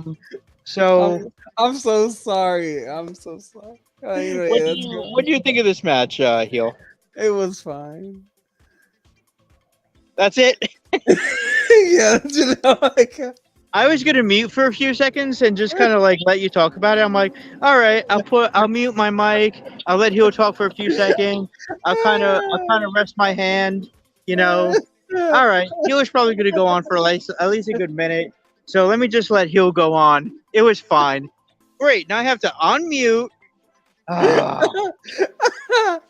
I'm giving too much away. I think I'm pulling back the curtain a little. Yeah, Tony Storm gets another win after going over Britt Baker DMD last week, 2 weeks ago, I believe it was. After going over Britt Baker 2 weeks ago, Tony Storm gets another win by going over Marina Shafir. Kind of a big push for Tony Storm, in my opinion. Yeah. All right. Let's go. Before this gets more offensive, let's just go on. So after the match, Nyla Rose comes out and attacks. The Pride Thunder Rosa. Pushing. Yeah. Thunder Rosa comes out for the save. All I noticed about this match was that Nyla Rose looked very sloppy, very, very sloppy. Yeah. I'm not even saying that to sound defensive. Like I didn't even know that Nyla Rose was a wrestler or that they were pushing her until they were like, "I'm Nyla Rose and this is Pride Month." So I kind of know her just as the Pride girl. Not to be offensive, but yeah.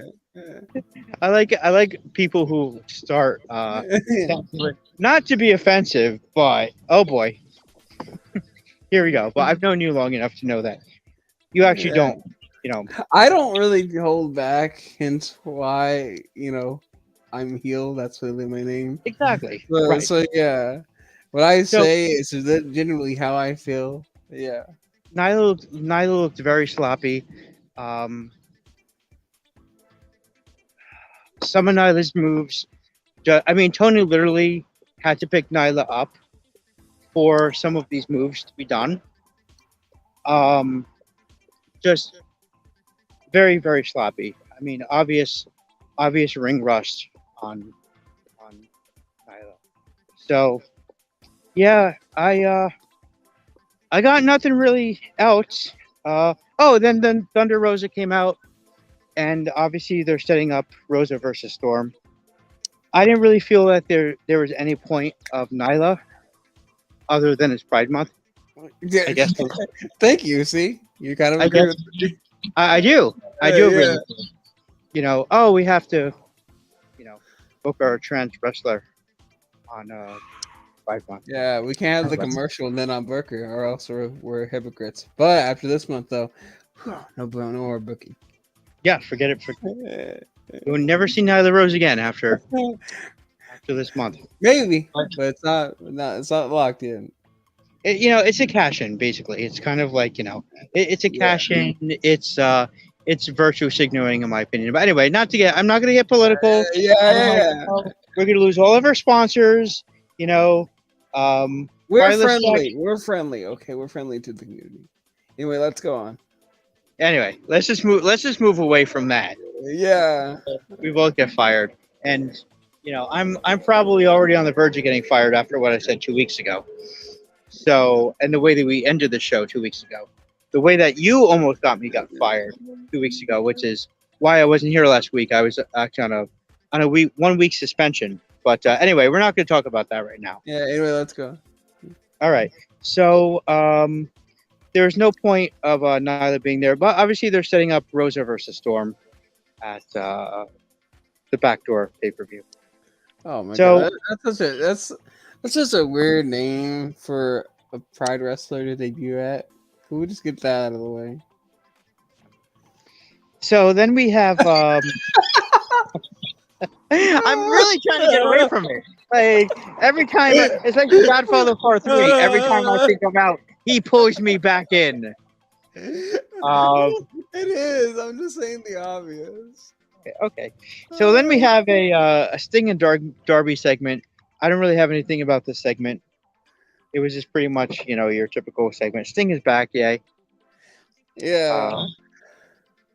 Then we have Jericho Appreciation Society comes out to the ring, setting up our next match and main event for the evening, which is Jericho and Lance Archer versus Mox and Tanahashi. What do you think of this match? That was actually pretty cool. I liked seeing him wrestle and all that. And hey, I just gotta say, at least they thought Nyla Rose is booking through.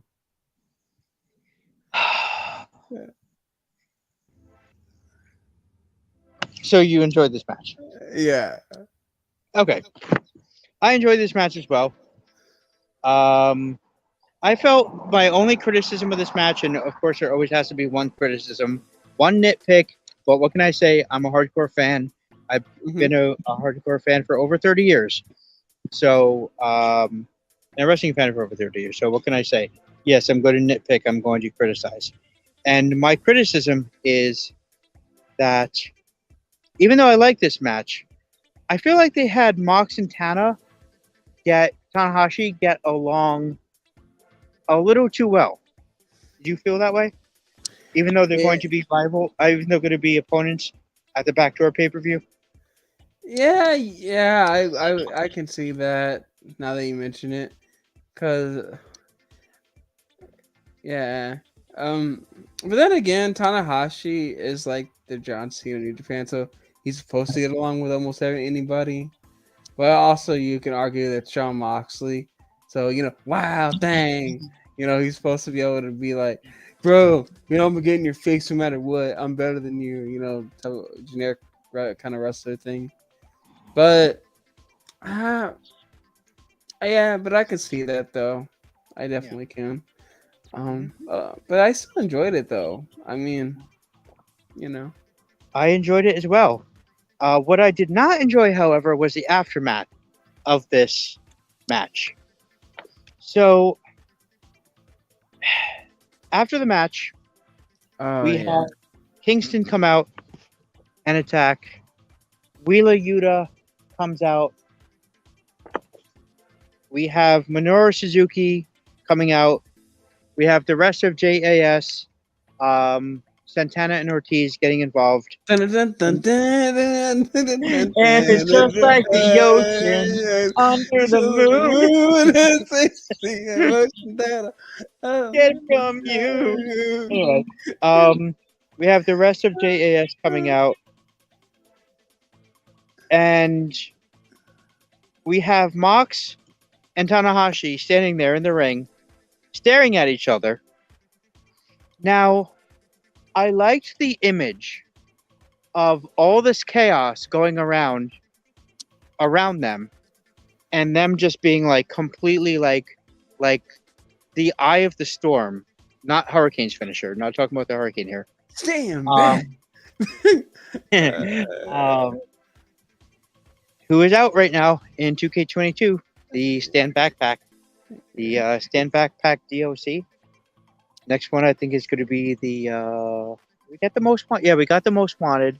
We got the Stand Back. I think the next one is going to be oh no, the whole pack. Yeah. He's RVD. coming. I'm coming. Everything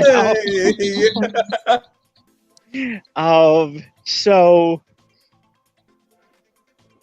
you have this chaos going on around the outside of the ring. You have this giant brawl with Kingston, JAS, Santana and Ortiz, Wheeler Yuta, and then in the center of the ring you have Mox and Tanahashi staring each other down. And I thought, wow, what a great way this is for them to go off the air. And then it went on. And it went on. And it continued, and the stare down continued.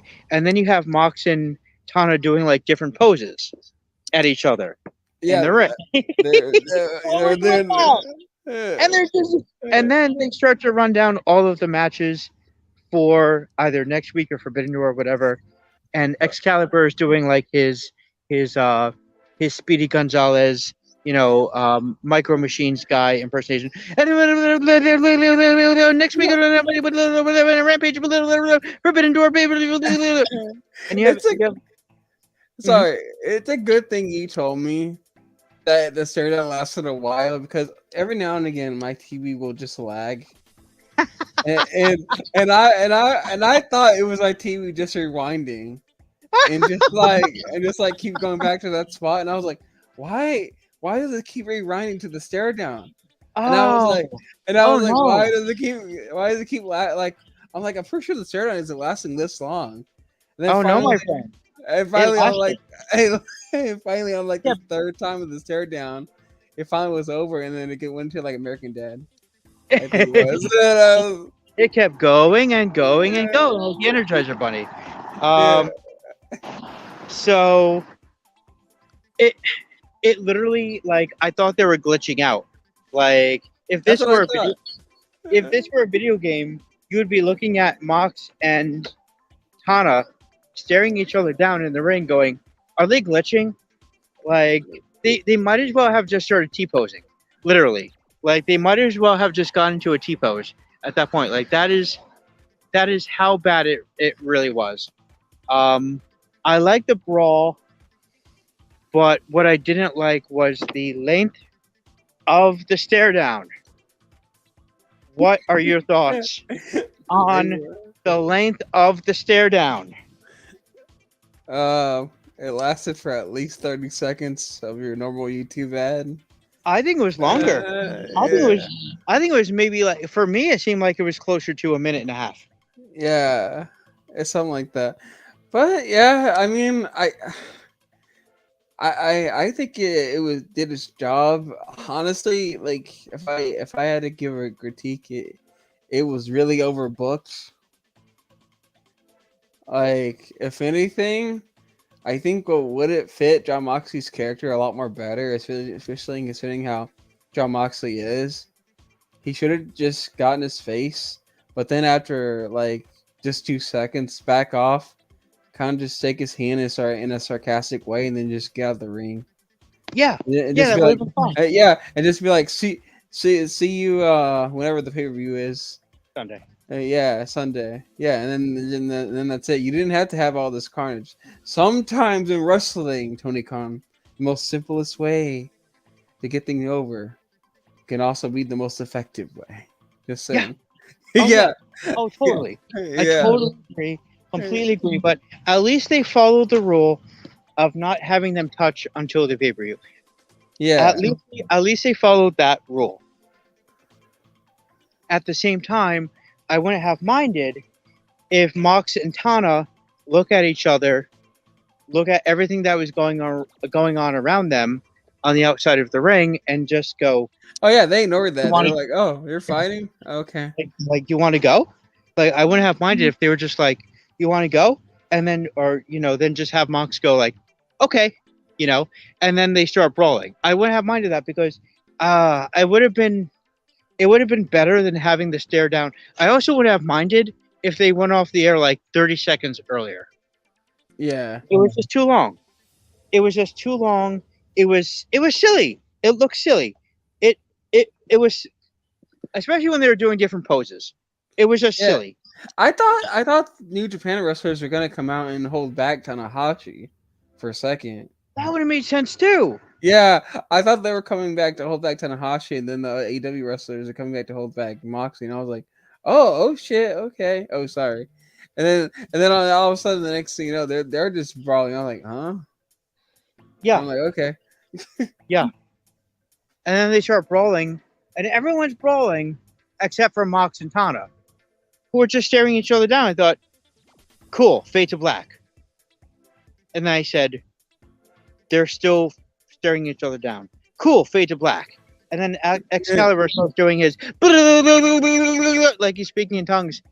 running down the matches, he becomes like a Pentecostal all of a sudden. He's like, sorry, Pentecostals. So You just turn heel on them. well, I think people know that I'm Orthodox Christian. But anyway, so nothing against them, but we love them. I used But, to be one, so Yeah. yeah. Did you speak in tongues? Mm. You could have got a job running down I- matches at AEW. I could have been Excalibur. Could have been Excalibur. You could have been Excalibur. I could be now. You never know. You could be. Who knows? Yeah. We don't know what Excalibur really looks like. I think most fans don't. Yeah. I think only a handful of people have seen him without the mask. But anyway, ridiculous, silly. Bad way for them to go off the air. If you were to give this entire show a letter grade, though, what letter grade would it be? Again, such a confusing show from AEW, because just off of what we talked about, I'm like, this sounds in theory like a fantastic show, but then if you actually watch it, anyone that actually watches AEW, you're like, I don't know how to feel about this. It's kind of like when you go to Vegas and pick up an escort, and you're like single and all that. What? Are we going off? But no. We went off the air bad 2 weeks ago. I had a 1 week suspension because of you, and now,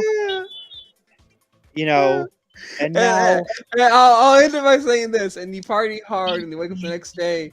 You just don't know how to feel about it. You're not sure if you had a great time or a bad time. Okay. Fire heel. You just don't know how to feel about it. Why would you not know how to feel about it? Anyway. I'll give it a solid C+. Okay. Because the parts that needed work pretty bad, but then there were some ones where you were like, okay, I can run with that. And then there were parts that were like really good. Okay. All right. Right. I can respect that. Yeah. I'll give you what my grade was after I first watched the show. Okay. And that was a B+. I got a feeling you get nervous doing shows with me. You're like, oh no. But no. But after actually doing this review for the last hour and 37 minutes, I can honestly say that I'm going to have to revise my letter grade. And instead of giving it a B+, I'm going to give it a B. Yeah, a C+ or B. I can understand either or for anyone that's a hardcore wrestling fan. It's not as good. It's not as good as I thought it initially was. Unless you're just going to go crazy for in-ring work and you're just like, oh my God, yeah, he did that, he did this. Right. Yeah. But we're not that type. I don't think we're that type of fan. We're not the type of we're not the this is awesome, holy, what, fight forever type of fans. We can be critical of AEW, and that's why we're here. That's why we have this show. And I really enjoyed being on the show for the few weeks that I was before Heel got me fired. And if you never hear me on the show again, well, just blame Heel, because Heel gets me in trouble. And yeah. All right. Well, I think we're done. I am. Well, so overall, though, yeah, like I said, solid B. I thought it was a good way to build into Forbidden Door. Kev! Yeah. Oh, can't hear you, Kev. Did you guys break down the card for the backdoor pay-per-view? Oh, yeah. No. We forgot Forbidden Door. All right, you want to do that? You're more than likely to have more time if you'd like to, or if you want to do a separate video, you can do that. We can just run through it real quick. We can run through it real quick, yeah. All right. Yeah, we're pretty good at that. Let's not, yeah. Let's try to not spend more than like 5 minutes on it, though. Yeah. Okay. I'll just say the match, and you just tell me who's going to win. All right.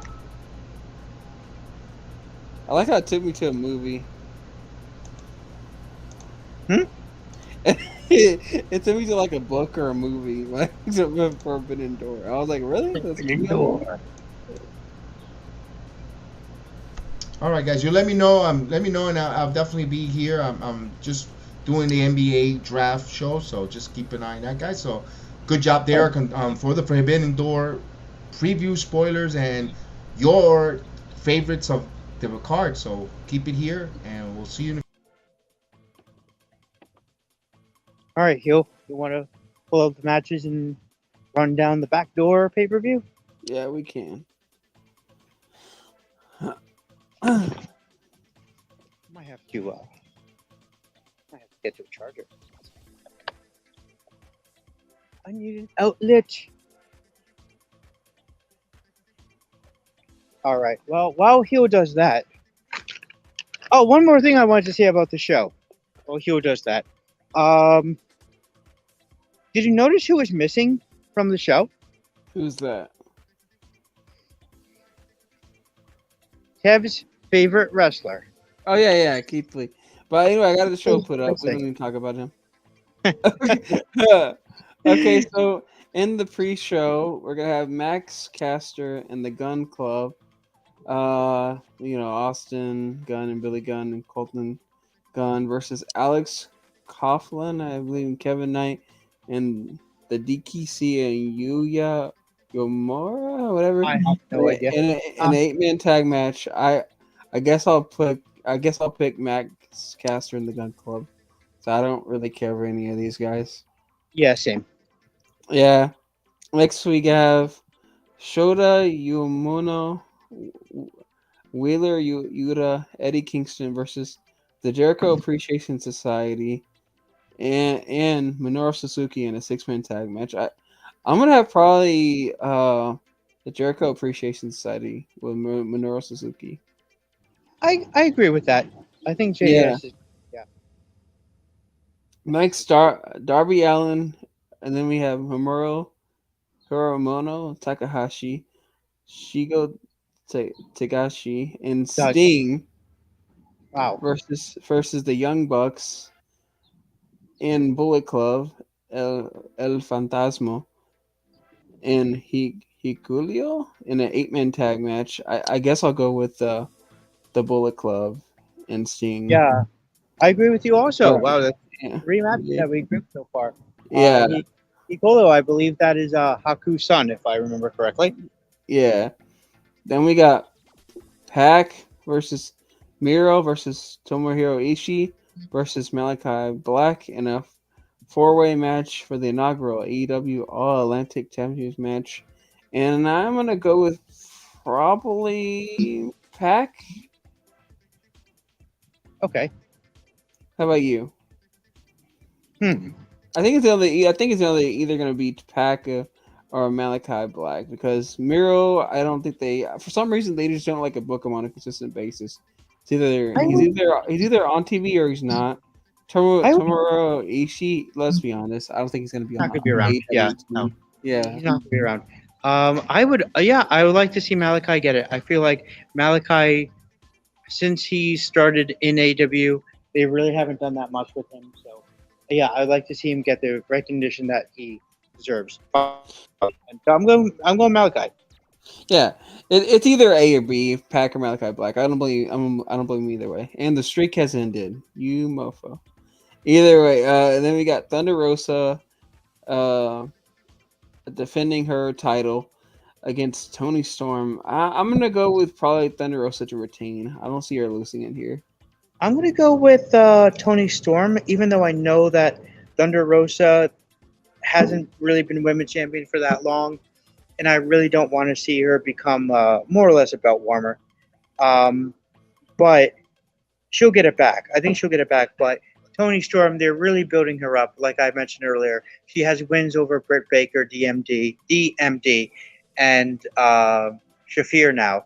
So I think that the next logical step is to put her over Thunder Rosa. All right. Next, we got Will Ospreay defending the IWGP United States Heavyweight Championship against Orange Cassidy, and I think Will Ospreay retains. I'm going to go out on a huge limb here and say Orange Cassidy wins. Wow. I know. Okay.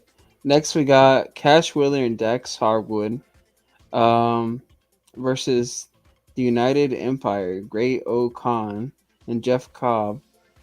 They're the IWGP champions versus Roppongi, Vice, Rock Romero, and Trent Beretta.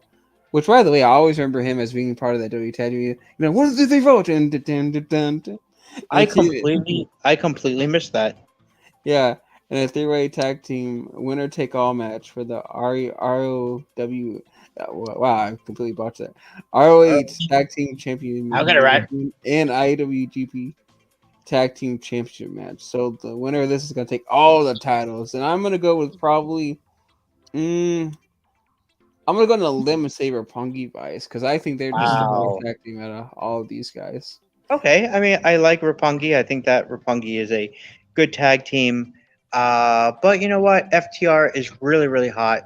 When FTR came out on Dynamite, I think they got a bigger response than Jeff Cobb, Great Khan, and Roppongi put together. So I'm going to go with FTR taking all the gold. Yeah, if I remember, Trent Beretta's tag team partner in WWE was Kalen Croft. Yeah. Carrying Cross. No, Kalen Croft. Oh, Caitlin Cross. Okay. Yeah. I vaguely remember that. I know. Again, if you want to remember obscure stuff, just ask me. Anyway, or me. Zack Sabre Jr. versus a mystery opponent chosen by Bryan Danielson, and I think Zack Sabre Jr. is going to win this either way. I'll be honest with you. Well, yeah. Here's the thing: if it is Cesaro, right? Let's say it is Cesaro. Okay, Cesaro might win then. Well, here's the thing though. But they did job John Morrison to Samoa Joe in John Morrison's first match. Oh, that wasn't just a job fest. That was a you're not on my level. Get out of AEW type of fight. Yeah. So I mean, what have they really done with Morrison since then? That'd be funny. But that actually was Kobe Kingston or something like that. Oh, imagine Zack Sabre Jr. is just standing in the ring. All you hear is, "It's a new day." Yes, it is. Yes, it is. Oh, I wouldn't be allowed to use that, but yeah. Well, let's say all right. So let's say that it is Claudio. Let's say that it is Claudio Castagnoli, formerly known as Cesaro. I think that, believe it or not, Zack Sabre Jr. is going to win because, for some reason, AEW does not like to put guys over in their first match. No. Okay, next we got Jay White versus Okada versus Adam Cole versus Adam Page. A lot of Adams. Yeah. In a fatal four-way match for the IWGP World Heavyweight Championship match, and I think Okada is going to win this match. So you think Okada is going to? Wow. So Jay White is going to lose the IWGP Championship on his first defense? I think he might. Yeah, only because Okada is Mr. Trustworthy, and on top of that, you got to think about this. New Japan is probably viewing this at a really big pay-per-view. So they probably want Okada to win this on a really big pay-per-view. That's true. That is true. It is a really big pay-per-view. And it wouldn't be the first time that Okada won the IWGP Championship in the States, by the way. Yeah. The first time that he won the IWGP Championship in the States was getting a win over Jay White at G1 Supercard at Madison Square Garden, which I was at. Awesome. And I got to see Kazuchika Okada win the IWGP Championship at the Garden. It was awesome. One of the best nights of my entire life. It's anyway. Slide. You can do it. So anyway, it's electric. Rainmaker. It's not a fire. So one of the okay, so anyway, so for my pick, I totally got sidetracked there. I'm actually watching these two kids play basketball at the park right now. I don't know if you can hear it in the background, and one of the kids just did the "you can't see me" to the other kid. But anyway, so as for my pick for this match,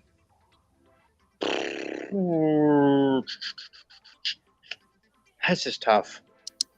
You know what's interesting is you can have Okada win, but not have Jay White get pinned. So you can actually protect Jay White, but have Okada go over. So, or you can put it on Hangman, and you can Hangman do a year in Japan. So it's tough. They're not doing much with Hangman right now, so I guess if you wanted to have That Hangman, would be smart. I mean, plus Do we Hangman turn versus to Japan? Okada in the future. Yeah, that would be Right. really dope. Yeah, 1-on-1. yeah, you know what? I'm going to go out on a limb and say, you know what? I already went out on a limb for one match, so I'm not going to do it again. I'm going to play it safe this match, and I'm going to say Okada. All right. Next we got Jon Moxley versus Hiroshi Tanahashi for the interim AEW World Championship. And you know what? I'm gonna use my first throw the flag out there. I'm gonna do my first hot take, so to speak. I'm gonna say Tanahashi wins this match. Wow. Yeah. Oh, so this would actually be, you know what? Okay, I want to change my last pick, and here's why. Okay. If you have Hangman win the IWGP title, you can have Hangman go to Japan for a year, and you can have Tanahashi in AEW for a year. So you can kind of switch Hangman and Tanahashi. So you know what? That's actually my pick. I'm picking Hangman to win the IWGP and Tanahashi to win the AEW. Yep. That sounds smart, actually. I would do that if I was AEW, because think about it. Hangman on AEW right now is not really doing anything. That's what I'm saying. Yeah. Tanahashi, he doesn't have nothing left to do in AEW, and what he's gonna do, fight Okada for like the 10,000th time. I mean, why not have them trade brands for just 6 months to a year? Sure. What happens? And Totally plus, agree. you need something on AEW, especially since, and at this point, I think we all know it's real. The controversy is obviously you can't really book MJF, so you need something for people to talk about on your brand. And what better way than to book one of the top 5 wrestlers, if not top 3 right now in the world, and Tanahashi on AEW? Big brain moves, right? I agree. I totally agree. I mean, So yeah. So I guess that's it for us tonight. I guess that's all I got. Yeah. You can't Yo, see me now. Any final thoughts before we go off the air? Nothing. Have a great night, guys. And All right. Thanks for watching and subscribe. well, like, And, share, subscribe, and click the notification bell for future videos. Oh yeah. So we've been Heal the Ring, and if you ain't down with that, we got 2 words for you. Just subscribe, suckers. Awesome! You people bought a ticket to see me, so shut up. Yeah. Sometimes I get so mad, there's no control. Ladies and My gentlemen, thoughts just in get case so you bad, live I'm under like, a rock, I might you grab are a bat, looking I at don't the know, my youngest rap, and my blood fastest boils rising over like, star in oh God, here professional goes. I wrestling lost all today. feeling from my head to my toes. You said some shit that I can't let go, so just stay tuned for the rest of the show. So have you ever felt betrayed? Switches how you see things, realize something needs change. Cause I know you got me fucked up, let me show you what's up. Cause enough is enough. I'll take a face full of pavement just to make a statement. I know there's no turning back. Oh God, adrenaline wasted, so mad I can taste it. I know there's no turning back. I'll do what it takes, I ain't making mistakes like that. I'll play it on your face just to make you go take it back. I'll lose my shit, I go crazy when I'm mad. And now you gon' wish you had shut the fuck up real bad. Shut up.